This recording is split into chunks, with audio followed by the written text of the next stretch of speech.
औज़ुबिल्लाहिमिनश्शैतानिर्रजीम बिस्मिल्लाहिर्रहमानिर्रहीम। अस्सलाम वालेकुम। हम पढ़ रहे हैं आजकल alternating current through various circuit elements. हमने अल्टरनेटिंग करंट थ्रू रेजिस्टर पढ़ा, थ्रू कैपेसिटर पढ़ा और आज हम पढ़ेंगे alternating current through inductor. And after this इंशाल्लाह we will start the RLC series circuit और देखेंगे उसमें रेजोनेंस फिनोमेना कैसे होता है और किस किस्म के से जो रेजिस्टेंसेस हैं वो सब लो हो सकती हैं और कैसे वहां पर फिर करंट जो है वो फ्लो कर सकता है इजीली। तो पहले हम देख लेते हैं एसी थ्रू इंडक्टर। इंडक्टर के बारे में हमने पढ़ा था कि इंडक्टर एक ऐसा डिवाइस है जो मैग्नेटिक एनर्जी को स्टोर करता है। और यहाँ पर अगर हम एक सीरीज सर्किट देखें जिसमें हमारे पास एक अदर सोर्स ऑफ ईएमएफ है, ऑल्टरनेटिंग करंट ईएमएफ सोर्स है और साथ में एक इंडक्टर है और इसको हमने सीरीज में अटैच किया हुआ है। तो क्या होता है कि जैसे ही इसमें से कोई वोल्टेज ऑल्टरनेटिंग करंट का वोल्टेज फ्लो करता है, ऑल्टरनेटिंग करंट जनरेटर से हमने उसको लिया हुआ है, तो वो करंट जो है फ्लो करना शुरू कर देता है ऑल्टरनेटिंग। और due to the rate of change of alternating voltage and alternating current क्या होता है कि कुछ इंड्यूस करंट जो है वो जनरेट होना शुरू हो जाता है इस इंडक्टर के क्रॉस, और वो जो इंड्यूस करंट होता है it is always against the reason that have caused it. तो फाइनली हमारे पास अगर हम अब इसके ऊपर केवीएल थ्योरम लगाएं टोटल, तो यहाँ पर इंडक्टर के क्रॉस एक आपके पास पैदा हो चुका हुआ है इंड्यूस्ड ईएमएफ जिसको आप वोल्टेज भी कह रहे हैं, जिसको हम वोल्टेज भी कह रहे हैं। तो अब होता क्या है कि जैसे ही आपके पास जो वोल्टेज सोर्स वोल्टेज है उसको आपने ईएमएफ एप्सिलॉन से रिप्रेजेंट किया हुआ है और जो आपके पास इंड्यूस वोल्टेज है उसको आपने वीएल से रिप्रेजेंट किया हुआ है। अब जब लूप थ्योरम हम इसके ऊपर लगाते हैं किरचॉफ्स वोल्टेज रूल, तो हमारे पास आता है sum of all the potential changes throughout the circuit is equal to the zero. अब ये वो पोटेंशियल चेंज है ईएमएफ जो कि हमने अप्लाई किया हुआ है, सोर्स है, और यहाँ पर जो वीएल के क्रॉस इंडक्टर के क्रॉस वोल्टेज है, ये पोटेंशियल चेंज है, ये वो पोटेंशियल चेंज है जो यहाँ पर पोटेंशियल ड्रॉप हो रहा है। तो हम इसको फिर लिखेंगे इस तरह के EMF minus VL will be equal to zero, then this VL is equal to EMF और EMF will be equal to EMF के लिए epsilon nought sine omega T आ जाएगा जो कि ऑल्टरनेटिंग ईएमएफ है। अब अगर हम ये कहें कि जो हमारे पास मैक्सिमम ईएमएफ है एप्सिलॉन नॉट, वो हमारे पास maximum alternating voltage across inductor के बराबर है और उसको हम वी नॉट एल से रिप्रेजेंट करना चाहते हैं, तो हम यहाँ पर वी नॉट एल से इसको रिप्रेजेंट कर देंगे। अच्छा जी, ये तो आपके पास आ गया वीएल। अब किस वजह से ये पैदा हो रहा है, ये है आपके पास सेल्फ इंड्यूस्ड ईएमएफ। और सेल्फ इंड्यूस्ड ईएमएफ क्या होती है, विच इज प्रोड्यूस्ड या induced due to the rate of change of current through this inductor.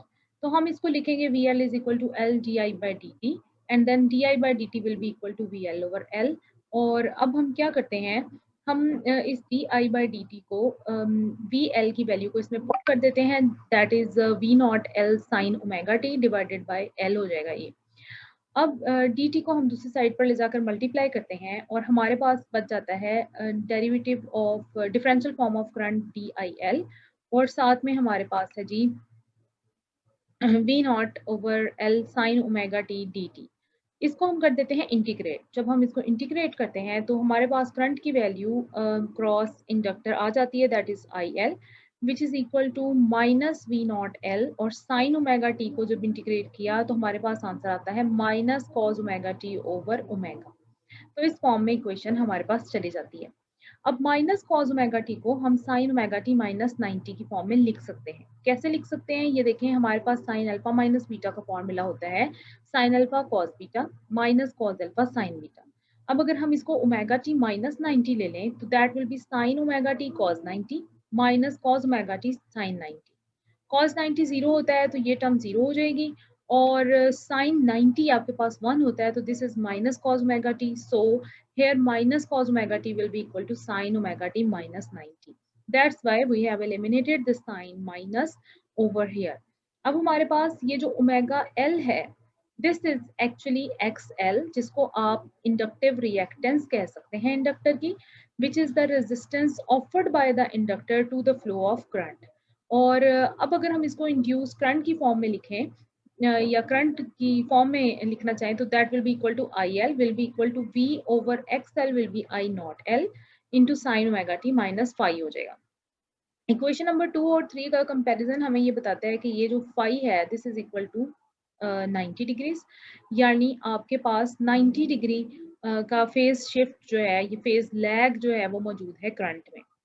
अच्छा जी, अब मैंने एक ना आपको मेमोनिक्स टेक्निक बताई थी लास्ट लेक्चर में, जिसमें हमने कहा था कि आप एक सेंटेंस याद रखेंगे, एली इज एन आइसमैन, जिसमें ई जो है it is representing the EMF या voltage, I is representing the current.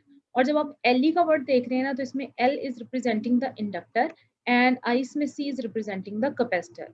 तो इन बोथ दीज केसेस जब हम लेते हैं तो इन केस ऑफ इंडक्टर ये हमें बताता है, एली का मतलब है कि in case of inductor voltage leads behind the current और in case of capacitor current leads behind the voltage। और कितना डिफरेंस होगा इनकी लैगिंग या लीडिंग में, दैट इज 90 डिग्रीज। तो हम आ जाते हैं इंडक्टिव रिएक्टेंस की तरफ। इंडक्टिव रिएक्टेंस हमारे पास ऑपोजिशन है to the flow of alternating current through the inductor, और इसको हम इंडक्टिव रिएक्टेंस कहते हैं। It is represented by XL which is equal to omega L, और इसके जो यूनिट्स हैं वो ओहम होते हैं। फॉर्मूला आपके सामने मौजूद है, और XL डिपेंड कर रहा है frequency, angular frequency of the generator, मतलब जिस जनरेटर से आपके पास वेव फॉर्म जनरेट हो रही है उसकी एंगुलर फ्रीक्वेंसी क्या है। और दूसरा आपके पास है L which is the inductance of the inductor. Wave forms जो जनरेट होने वाली हैं इन इक्वेशन से, वो हम अब उनकी तरफ आते हैं और उनको देखते हैं कि कैसी वेव फॉर्म होगी। इक्वेशन 1 और 2 का कंपैरिजन आपको ये बता रहा है कि आपके पास वोल्टेज और जो करंट है they are out of phase by an angle of 90 degree.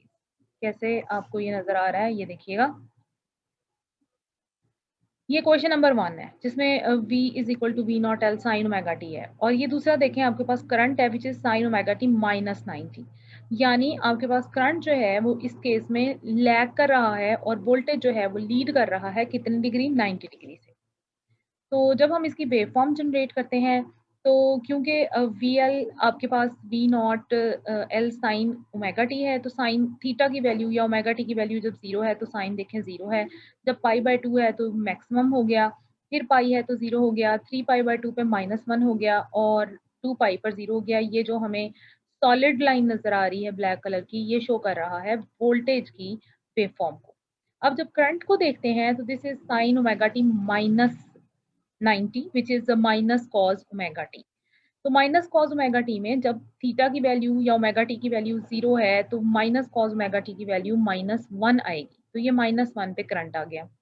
फिर सेकंड आप देखें जब 90 होगी कॉज की वैल्यू तो जीरो हो जाएगा, जब कॉज की वैल्यू अब आपके पास 3 पाई बाय 2 आती है तो दिस इज -1, और बाहर वाले माइनस के साथ मल्टीप्लाई होकर यहाँ पर मैक्सिमम आई नॉट एल की वैल्यू मिल जाएगी। तो ऐसे ये वेव फॉर्म डॉटेड लाइन वाली शो कर रही है करंट को। जो इनकी एम्पलीट्यूड्स हैं वो शो कर रही है maximum value of voltage and current, उनकी मैग्नीट्यूड को शो कर रहा है। ऐसे ही अगर हम इसकी फेजर डायग्राम बनाएं तो फेजर डायग्राम कुछ इस तरीके से आएगी कि अगर मैं सिंपली 90 डिग्री के हिसाब से बना दूं तो this is the voltage and this is the current which is lagging behind 90 degree. और अगर हम इस फॉर्म में बनाएं तो ये अगर एक्स एक्सिस के साथ ओमेगा टी एंगल के ऊपर आपके पास वोल्टेज जनरेट हो रहा है, तो अब आप देखें कि ओमेगा टी -90 यानी उससे एग्जैक्टली 90 डिग्री बैक पे जाके आपके पास जनरेट होगा करंट। तो इस तरीके से करंट जो है वो आपके पास लैग कर रहा है बाय 90 डिग्रीज। फेजर रिलेशनशिप आपको करंट और वोल्टेज का यही बता रहा है, फेजर डायग्राम से प्रेजेंट करते हैं। फेजर क्या होता है कि आप एक वेक्टर बनाते हैं जिसकी जो लेंथ है वो शो कर रही होती है मैग्नीट्यूड को, और उसकी डायरेक्शन जो है एरो हेड जो है वो शो कर रहा होता है उसकी डायरेक्शन को। और इसको जब हम एक्स एक्सिस एक्स और वाई एक्सिस में या किसी प्लेन में ड्रॉ करते हैं तो हम कहते हैं कि एंटी क्लॉकवाइज डायरेक्शन में ये रोटेट करता है with the frequency driving angular frequency. तो वो ओमेगा डी है, तो ओमेगा डी टी के साथ ये मूव कर रहा है एंटी क्लॉकवाइज। तो ये आपके पास आ गया मैक्सिमम वोल्टेज, और इससे 90 डिग्री लैग कर रहा है आपके पास करंट, और वो हमने यहाँ पर शो किया हुआ है। तो इन दिस वे आपके पास इंडक्टर में करंट जो है it lags behind the voltage by 90 degree. अब पावर डिसिपेशन अगर हम इस सर्किट में देखें तो आप ये देखिए कि during the first quarter cycle, मतलब पहले क्वार्टर साइकिल में 1/4 साइकिल में आपको क्या नजर आ रहा है कि ये वोल्टेज जो है this is the positive and current is negative, और पावर होती है हमारे पास V I, V L I L लेंगे। अब क्योंकि करंट नेगेटिव है वोल्टेज पॉजिटिव है तो पावर नेगेटिव होगी, इसका मतलब है कि the energy must be return by the inductor. शुरू में जब थोड़ा थोड़ा सा करंट फ्लो करता है तो due to the changing of current आपके पास ईएमएफ जो है वो इंड्यूस हो रही है, और यहाँ पर जो पावर है this is return by the inductor. अब सेकेंड क्वार्टर में देखें आपके पास दोनों ही वोल्टेज और करंट दोनों ही पॉजिटिव हैं। जब ये दोनों क्वांटिटीज पॉजिटिव होंगी तो पावर भी पॉजिटिव होगी, जिसका मतलब है कि अब जो पावर है it is being supplied to the inductor, आप इंडक्टर को पावर सप्लाई करें। तीसरे में देखें आपके पास वोल्टेज नेगेटिव है, करंट पॉजिटिव है, पावर अगेन नेगेटिव होगी, तो इस सूरत में भी energy is return by the inductor. और फोर्थ में देखें आपके पास अगेन जो है दोनों ही क्वांटिटीज नेगेटिव हो गई हैं, तो पावर जो है दैट विल बी पॉजिटिव, जिसका मतलब है कि energy is being supplied to the inductor. यानी ओवरऑल अगर हम देखें तो जितनी एनर्जी सप्लाई हो रही है उतनी ही वो रिटर्न भी कर रहा है इंडक्टर, और ऑसिलेशंस जनरेट हो रही हैं, यानी कोई भी एनर्जी डिसिपेट नहीं हो रही है, और पावर डिसिपेशन जो है इस किस्म के सर्किट में जीरो है।